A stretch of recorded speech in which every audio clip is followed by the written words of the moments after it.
The scent of pancakes still lingered in the kitchen, Mom's attempt to sweeten what she had dubbed a family discussion. But her clipped tone on the phone this morning told me it would be anything but comforting.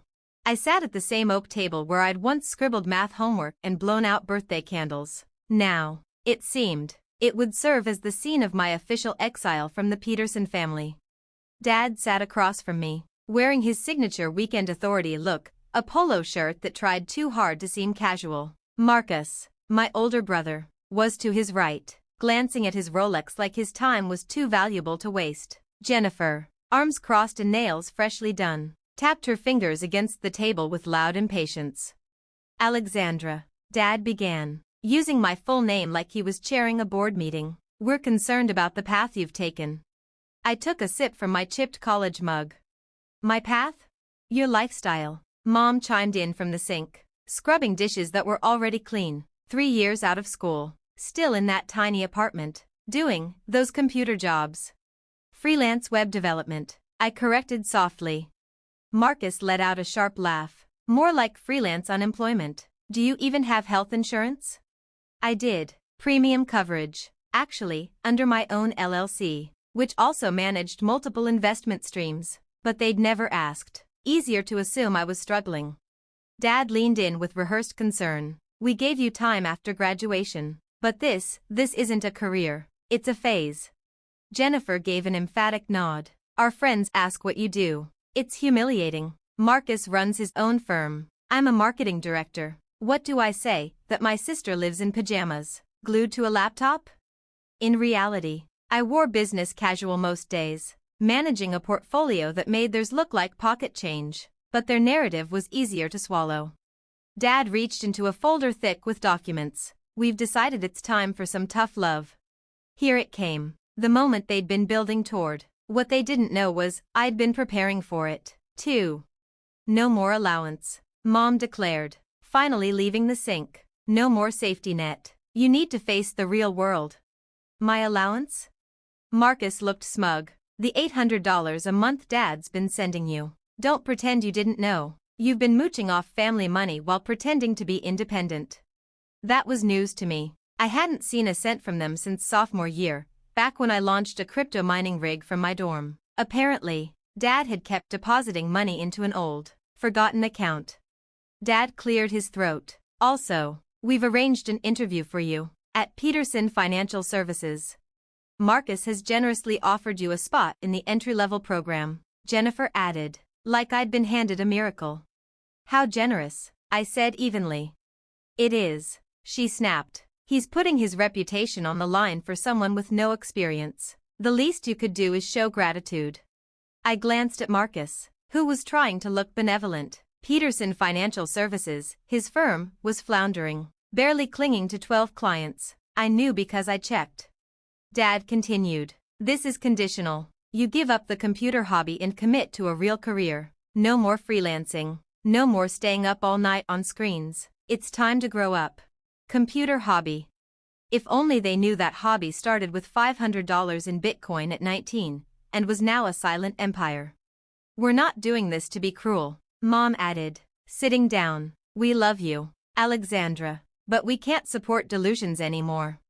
Delusions. From a family that saw a struggling firm and a mid-level title as the peak of success. So, Dad said with finality, are you ready to grow up, or are we letting you sink or swim? I looked around. Marcus, impatient. Jennifer, smug. Mom, fake concerned. Dad, smugly certain. Before I answer, I said calmly, what made you bring this up now? Jennifer rolled her eyes. Because we're tired of covering for you. At the Johnson Gala last week, I lied to avoid talking about you. And the Hendersons keep asking when you'll find a nice man. Mom added, hard to do that without a proper job. Marcus leaned in. Dad asked me to monitor your bank activity. We've been watching to make sure you're not sinking. Interesting. They'd been monitoring the old account, with a measly $1,247 in it. Meanwhile, my real finances were hidden behind layers of corporations, trusts, and accounts Marcus couldn't dream of accessing. Your spending's concerning, Marcus continued. Rent, groceries, utilities, you're living hand-to-mouth on Dad's charity. It's unsustainable. The cheap apartment was a penthouse I owned. The utilities powered a crypto mining farm in the basement. And the groceries? Just my love of cooking. We're just trying to help, Dad said. You're 25. No savings, no plan, no career. We're done watching you drift. No more enabling, Mom echoed. I nodded, slowly pulling out my phone. I hear you, I said.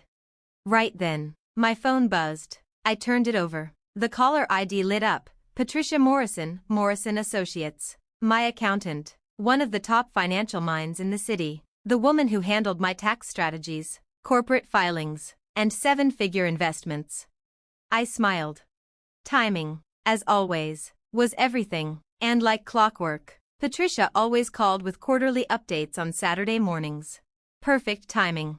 I'm sorry, I said politely, but I need to take this call. It's about my taxes. Dad waved a hand. Make it quick. We're not finished here. I answered, and after a pause, tapped the speaker button. Good morning, Patricia. Miss Peterson, came her crisp, professional voice, echoing through the kitchen. I hope I'm not calling too early. I have your quarterly portfolio summary ready and wanted to go over some tax optimization strategies before the filing deadline. The family exchanged glances. Jennifer rolled her eyes, assuming it was about a few $100 from some gig. Of course, I said calmly. What are the numbers this quarter? Well, Patricia said, unfazed. Your cryptocurrency holdings have performed exceptionally. With the latest Bitcoin surge and impressive altcoin performance, your crypto portfolio is now valued at approximately $4.2 billion. Silence. Dad's coffee stopped midair. Mom froze, still holding the dishcloth. Marcus gawked at the phone like it had just announced the end of civilization. Jennifer's jaw dropped. And, Patricia continued, your real estate holdings have increased to $1.8 billion, and your tech stock investments have grown to $2.3 billion. Combined with your other assets and business interests, your current net worth is approximately $8.7 billion. No one breathed. Miss Peterson, are you still there? Yes, Patricia, I'm here, just reviewing the numbers with my family. Ah, excellent. I imagine they're pleased. Very few your age have built such a diversified and high-performing portfolio. Between your early crypto investments, real estate acquisitions, and strategic tech positions, you've created extraordinary wealth. Marcus made a strange choking noise. Now, about taxes, we'll need to restructure several of your shell companies and explore some additional offshore vehicles. I've scheduled a meeting with your legal team on Monday. Will that work? That should be fine, I said, watching their faces register disbelief, then horror, then stunned silence. Perfect, and congratulations again on the Johnson acquisition. Owning the entire Riverside commercial complex at your age is truly impressive. Your parents must be very proud. Dad went pale. The Riverside complex, where Marcus leased his struggling firm's office space, he'd complained about the rising rent just last month. Thank you, Patricia. We'll talk Monday. Have a wonderful weekend, Miss Peterson. My regards to your family. I ended the call and set the phone down. The silence that followed was so heavy. I could hear the refrigerator hum, the kitchen clock tick, and Marcus' entire worldview crumbling. $8.7 billion? Mom whispered. Dollars, I confirmed. Dad slowly lowered his cup. Alexandra. I don't understand. I looked at them, 3 years of judgment and disappointment etched in their eyes, and felt the shift in power settle like gravity. What don't you understand, Dad? The money. You work on computers. In your apartment. I work on computers in my penthouse, I said. The penthouse I own. In the building I purchased 6 months ago with money from investments I started at 19. Jennifer blinked. But you drive a Honda. A 2019 Honda Civic. It's efficient. I also own a Tesla Model S, a BMW i8, and a vintage Porsche, but I don't drive much. I work from home. Marcus was still staring. The account. I monitored it. You had $1,200. That's one account I forgot existed. You've been watching pocket change. I manage over 37 accounts, plus business holdings, crypto wallets, and international portfolios. I stood, grabbed a bottle of water from the fridge, then returned to the table. They needed time to catch up. But you live so simply, Mom murmured. I live intentionally. When you can buy anything, you learn that wanting less is more powerful than owning more. Dad shook his head. The freelance jobs. I take them for fun, not money. Last month I advised a startup on database scaling. Before that, I consulted on a blockchain protocol for a financial firm. Jennifer's voice was small. So, you're a consultant? Among other things, I said, investor, property owner, trader, and, according to Forbes, a stealth billionaire. Marcus gasped. Forbes? They've been asking for an interview for months. I've declined, but after today, maybe it's time. I reached for my phone again. No, wait. Dad held up a hand. Please. I paused. Help me understand, he said. If you had all this, why not tell us? Why let us believe you were failing? I looked at him, carefully. When was the last time you actually asked what I do? Not dismissed it, not mocked it, asked? He had no answer. I turned to Marcus. Remember Thanksgiving 2 years ago? I tried to explain crypto trends. You laughed and said it was a scam. He looked away.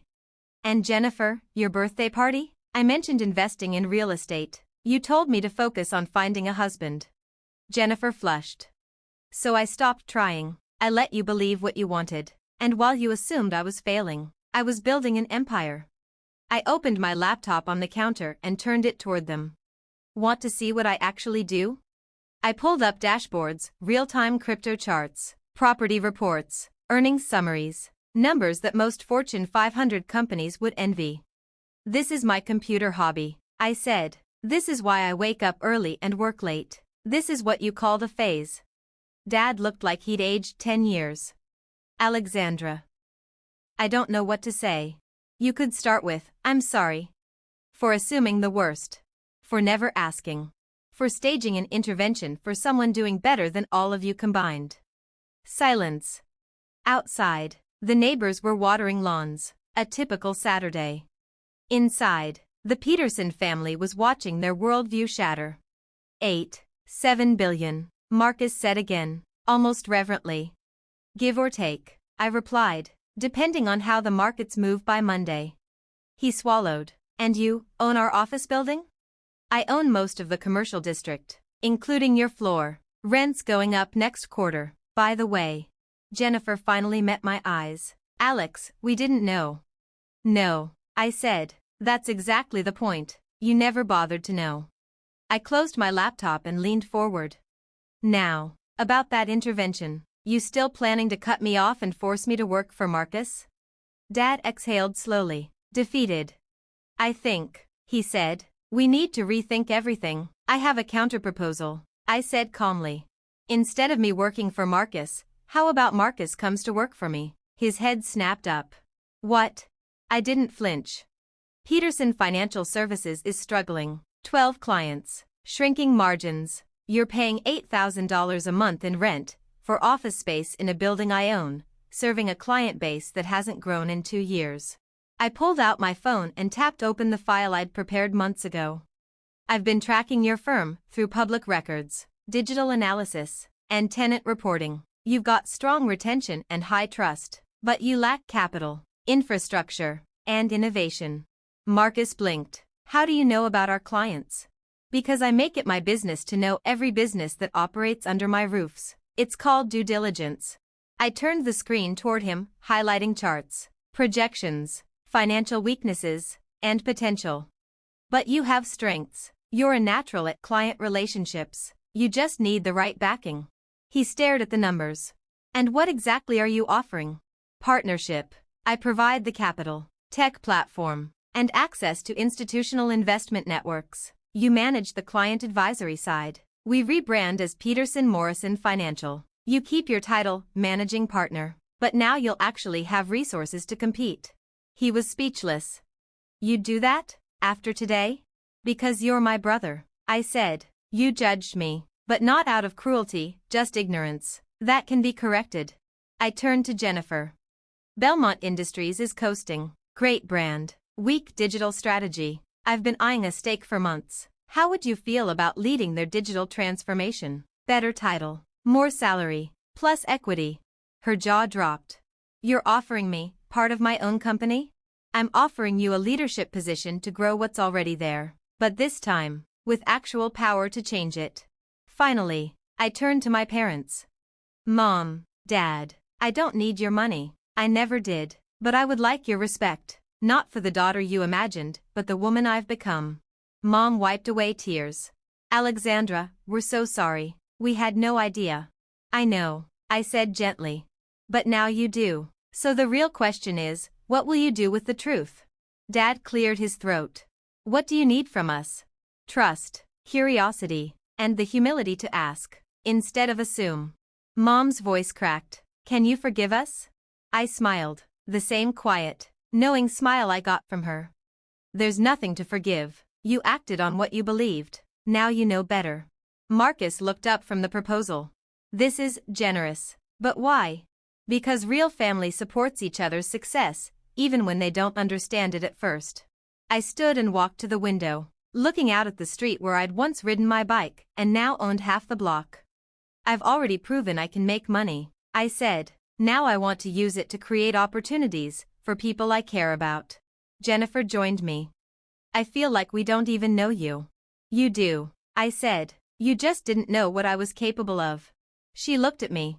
Will you teach us? I turned back to the table, once used for birthday pancakes and report cards, now littered with partnership documents and billion-dollar proposals. I'll teach you everything, I said.